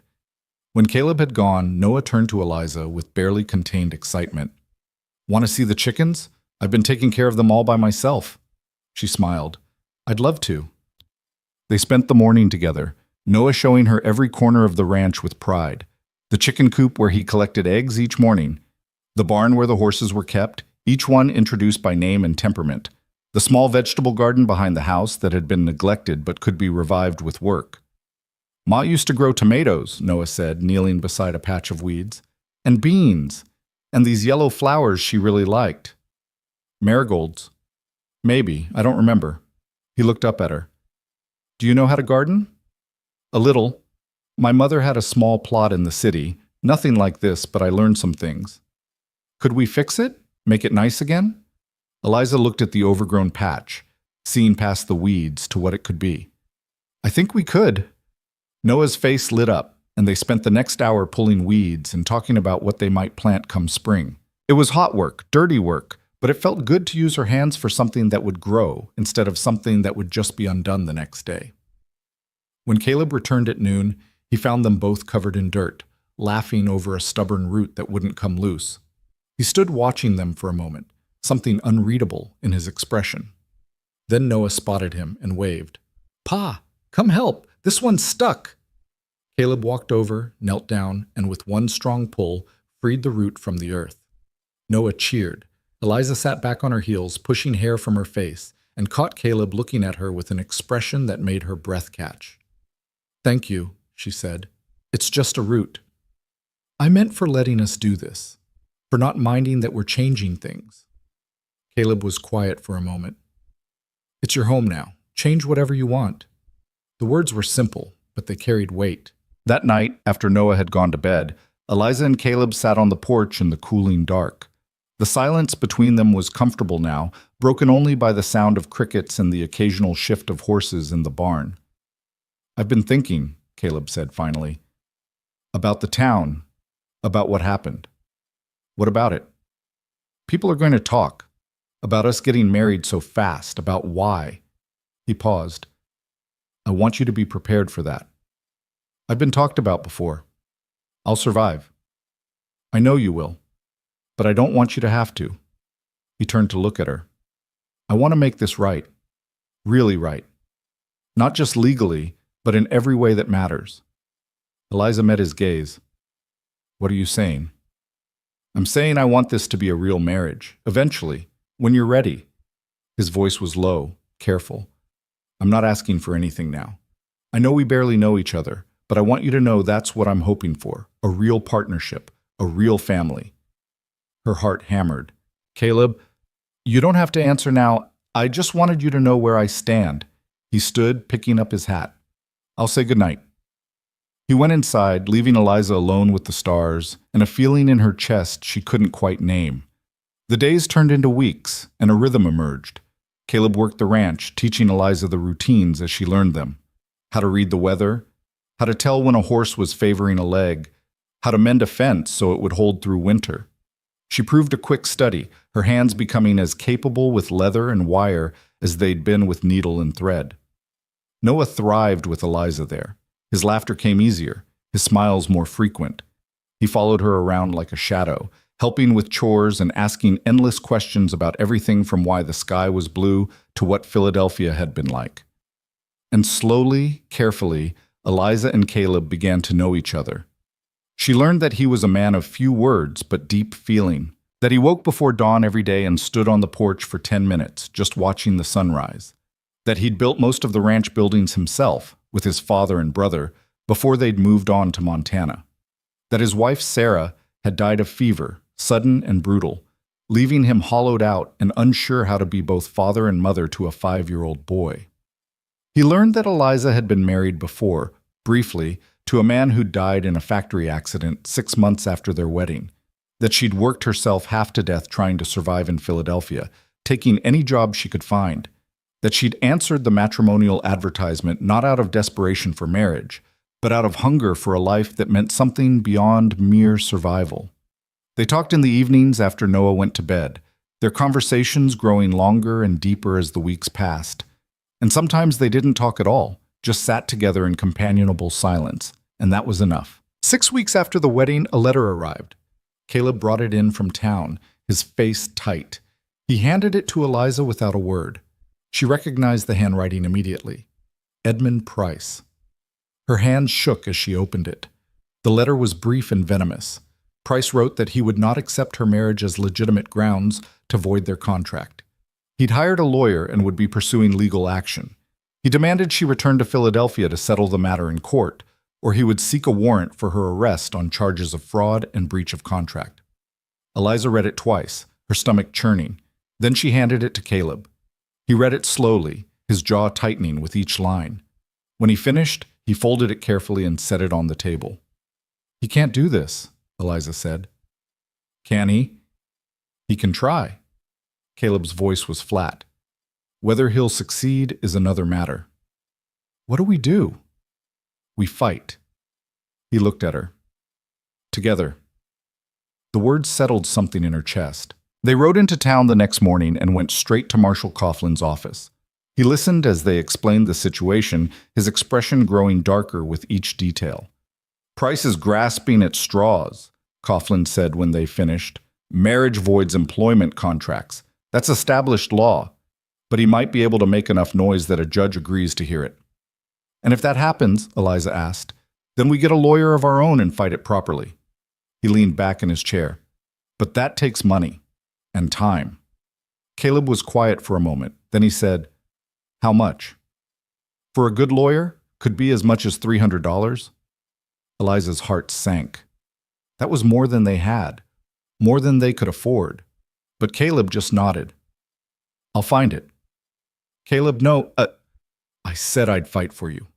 His voice was firm. "I meant it." They left Coughlin's office and walked toward the mercantile to pick up supplies. On the way, they passed Mrs. Brennan coming out of the general store. She stopped when she saw them, her expression pinched. "Mrs. Hart," she said stiffly. It was the first time anyone had called Eliza by her married name in public. It felt like both an acknowledgement and a challenge. "Mrs. Brennan," Eliza replied evenly. The woman looked like she wanted to say something cutting, but Caleb's presence beside Eliza seemed to hold her back. Instead, she just sniffed and walked past. Inside the mercantile, Annie greeted them with a warm smile. "How are you settling in, Mrs. Hart?" "Well, thank you." Annie leaned closer, lowering her voice. "I heard about Price, about the letter." Eliza shouldn't have been surprised. In a town this small, news traveled faster than horses. "We're handling it," she said. "If you need help, money or testimony or anything, you let me know. There's more people in this town who support you than you might think." Annie glanced at Caleb. "Both of you." It was a small kindness, but it meant everything. That night, Eliza couldn't sleep. She lay in her bed, staring at the ceiling, thinking about lawyers and money and the possibility of being dragged back to Philadelphia in chains. The fear was cold and relentless. She heard footsteps in the hallway and then a soft knock. "Eliza?" Caleb's voice was quiet. "Are you awake?" "Yes." "Can I come in?" She sat up. "All right." He opened the door but stayed in the hallway, respecting the boundary of her space. "I heard you moving around, thought you might be worried." "I am." "Me too." He leaned against the doorframe. "But I want you to know something. Whatever happens with Price, whatever he tries, I won't let him take you. I'll sell every acre of this ranch if I have to. I'll fight him in every court in the territory, but you're not going back there." Eliza's eyes burned. "You can't promise that." "Yes, I can." Because I'm not the man I was 2 months ago. The man who let you take the blame, who let you work yourself to exhaustion, who was too afraid to stand up in public. He paused. You changed me, and I won't go back to being that man. Not ever. She stood and walked to him, stopping just inside the doorway. They were close enough to touch, but neither moved. I'm scared, she admitted. So am I. His voice was rough. But we'll face it together. That's what marriage means. Real marriage. The kind I'm asking you to build with me. Eliza looked up at him, at this hard, quiet man who'd finally learned to speak his heart and made a choice. She stepped forward and wrapped her arms around him. For a moment, Caleb stood frozen. Then his arms came around her, holding her close, and she felt him shaking. They stood like that for a long time, two broken people holding each other up. And when they finally pulled apart, something had shifted between them. Something that felt like the beginning of real trust. The lawyer arrived 2 weeks later, a sharp-eyed man named Garrett, who'd been recommended by Marshal Coughlin. He reviewed the case, asked pointed questions, and delivered his assessment with brutal honesty. Price has a weak case, but he's got money and connections. He could drag this out for months, maybe years. And even if you win, the legal fees could bankrupt you. Caleb's face was stone. What do you recommend? Settle. Offer him something to make him go away. Like what? Money. Not the full 100 he's claiming, but enough to satisfy his pride. Say $50 and a formal apology. No. Eliza's voice was sharp. I won't apologize to that man for leaving a situation where I was underpaid and overworked. Garrett looked at her with something like respect. Then we go to court. But you need to understand what you're risking. Your home, your marriage, your freedom. I understand. Caleb reached over and took her hand. We fight. Garrett nodded slowly. All right, then let's fight smart. The trial was set for 6 weeks later, in the territorial court 2 towns over. In the meantime, Garrett worked tirelessly, gathering evidence, interviewing witnesses, building their defense. He discovered that Price had a history of exploiting his household staff, underpaying them, and then claiming breach of contract when they left. 3 other women had fled his employment under similar circumstances. None had been willing to testify before, fearing retribution. But when Garrett explained that Eliza was willing to stand up to Price in court, 2 of the women agreed to come forward. Their testimony would be devastating. The night before they were set to leave for the trial, Eliza stood in the garden she'd been slowly bringing back to life. The late autumn air was crisp, and the first frost had touched the edges of the plants. But there were still a few hardy flowers blooming, marigolds, just like Noah had remembered. Caleb found her there, her shawl wrapped tight against the cold. You should be resting, he said. I can't. I keep thinking about tomorrow. He stood beside her, looking out at the darkening valley. Whatever happens, we'll be all right. How can you be sure? Because I've already lost everything once, and I survived. He turned to her. But I'm not planning to lose this time. Eliza looked at him. I need to tell you something. All right. When I first came here, I was looking for safety, for a place to hide from a world that had been cruel to me. She paused. But somewhere along the way, this stopped being about safety. It became about belonging, about family, about you and Noah and this life we're building. Caleb's expression softened. Eliza, I'm not finished. She took a breath. I know this marriage started as a convenience, a way to save me from Price, but I don't want it to stay that way. I want it to be real. Not someday, now. He stared at her, and in the fading light she saw hope and fear and love all tangled together. Are you sure? His voice was barely a whisper. I've never been more sure of anything. Caleb reached for her, his hands gentle on her face. I love you. I think I've loved you since the day you refused to leave when anyone else would have run. I love you too, she said. Even when you're stubborn and silent and impossible. He smiled, really smiled, and it transformed his whole face. Then he kissed her, soft and careful, like she was something precious he was afraid to break. When they pulled apart, the stars were coming out overhead, and the world felt full of possibility. The trial lasted 3 days. Price's lawyer was smooth and confident. painting Eliza as a woman who'd abandoned her obligations and manipulated a grieving widower into marriage to avoid consequences. He called her ungrateful, opportunistic, and deceitful. Garrett dismantled him piece by piece. He presented the two women who'd worked for Price before Eliza, both of whom testified about underpayment, excessive work hours, and Price's habit of threatening legal action when they tried to leave. He presented documentation showing that Eliza had given proper notice, which Price had simply refused to acknowledge. He presented character witnesses from Brewster, including Annie, Reverend Michaels, and even Marshall Coughlin, who testified to Eliza's integrity and work ethic. And then he called Caleb to the stand. Caleb spoke plainly and honestly about how Eliza had come into his life, how she'd stayed when she could have left, how she'd taken blame that wasn't hers to protect him and his son. He spoke about the marriage, not as a legal maneuver, but as a choice they'd both made because they wanted to build a life together. "I'm not a man who speaks easy," Caleb said, "but I know what I feel, and I know that my wife is the strongest, bravest person I've ever met. If Mr. Price thinks she's going to crumble under his threats, he doesn't know her at all." The courtroom was silent when he finished. Price took the stand in his own defense, confident and condescending. But under Garrett's cross-examination, he grew flustered and defensive. He contradicted himself. He revealed the depth of his arrogance and his sense of entitlement. By the time he stepped down, the judge was looking at him with barely concealed disgust. The verdict came on the afternoon of the third day. The judge ruled that Eliza had fulfilled her obligations, that Price's contract was exploitative and unenforceable, and that the marriage was legitimate in every legal sense. He dismissed all charges and ordered Price to pay court costs. Price stormed out of the courtroom without a word, his lawyer hurrying after him. Eliza stood frozen, barely able to believe it was over. Caleb pulled her into his arms, holding her tight. "It's done. You're free."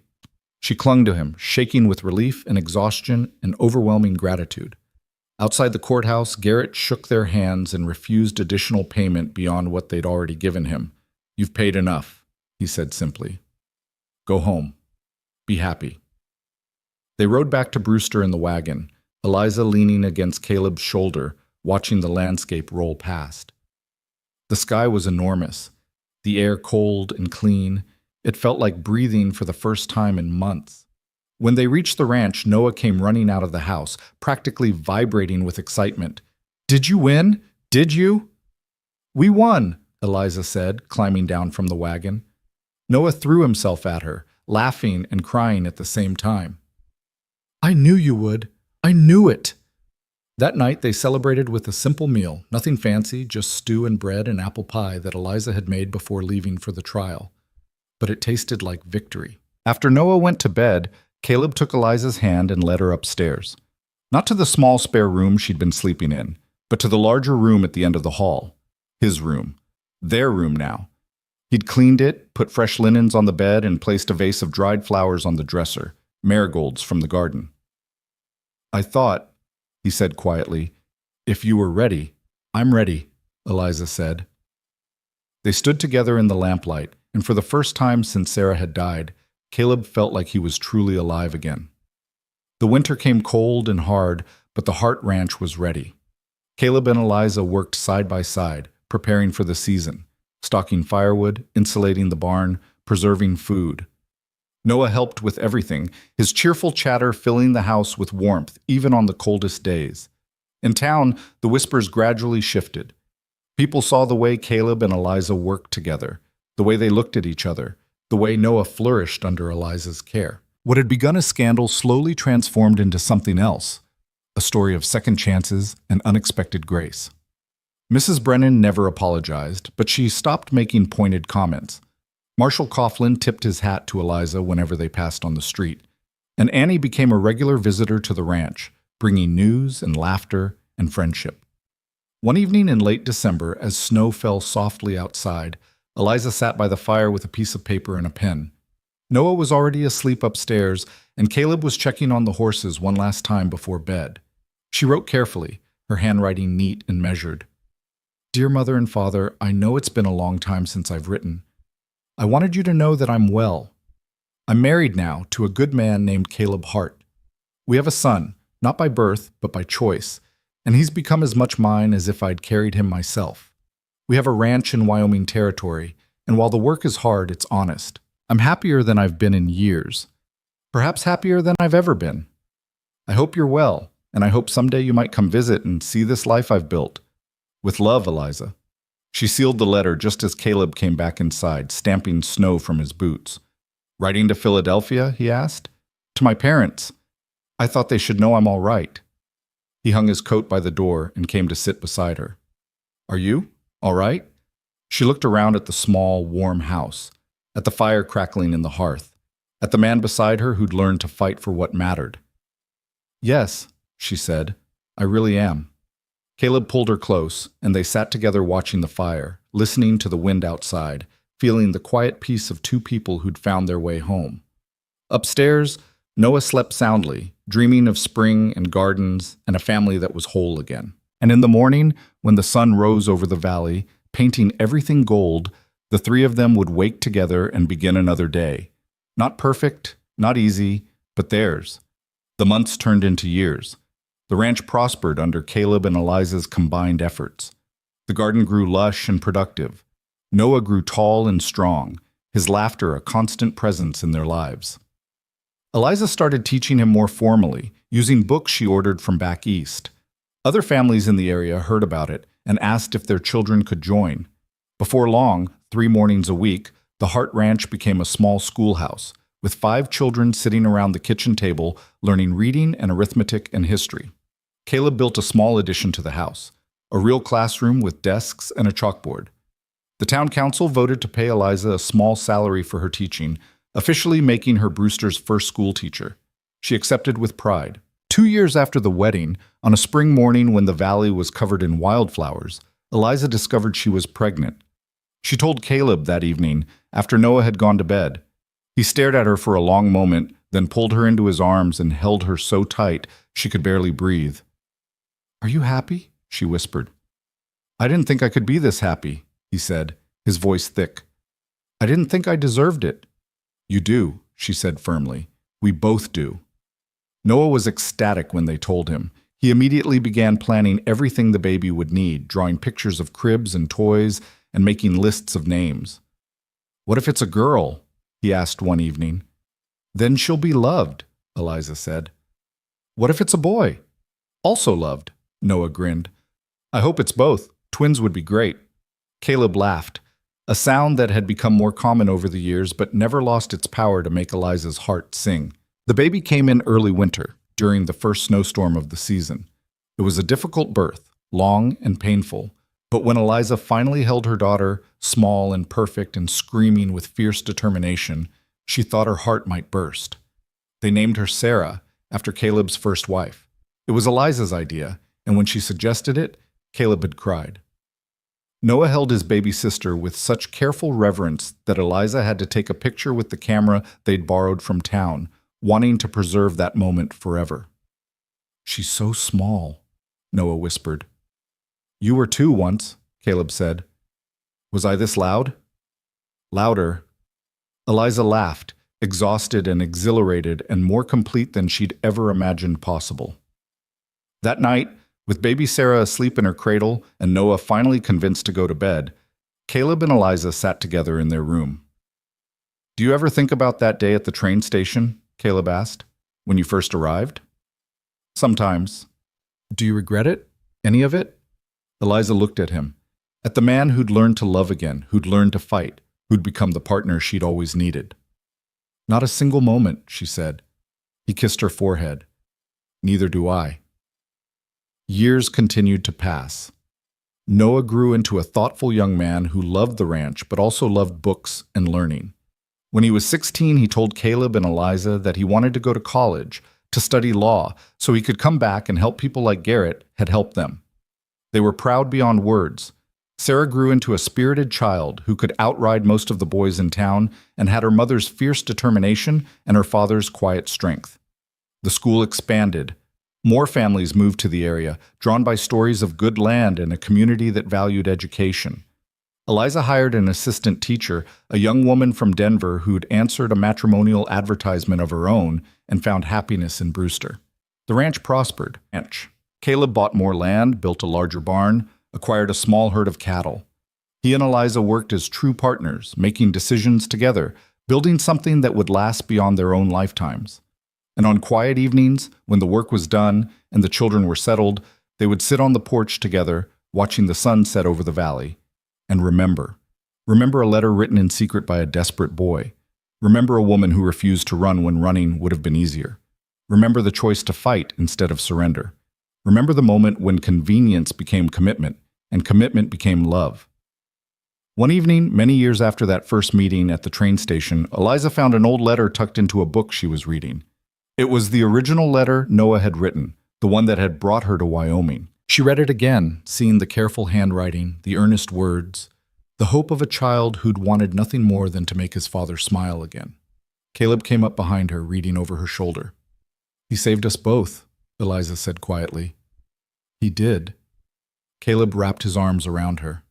"But you're the one who stayed. You gave me a reason to." They stood together, holding each other, holding the letter that had changed everything. Downstairs, Sarah was practicing her letters at the kitchen table, tongue caught between her teeth in concentration. Noah was home from college for the summer, helping his father repair a section of fence damaged in the last storm. The house was full of noise and life and love.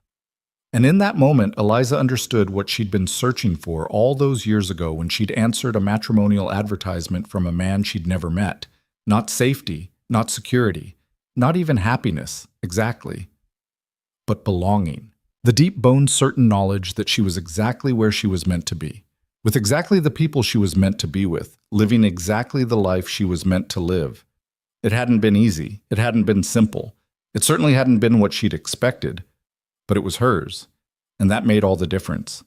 As the sun set over the valley, painting the sky in shades of orange and gold, Eliza folded the letter carefully and put it back in the book. Someday she'd give it to Noah, so he'd know how much his courage had mattered. So he'd understand that sometimes the bravest thing we can do is ask for help, even when we don't know if anyone will answer. But for now, she just held on to Caleb and watched the light fade and felt grateful for every hard, beautiful moment that had led her here. To this house, this family, this life. Home.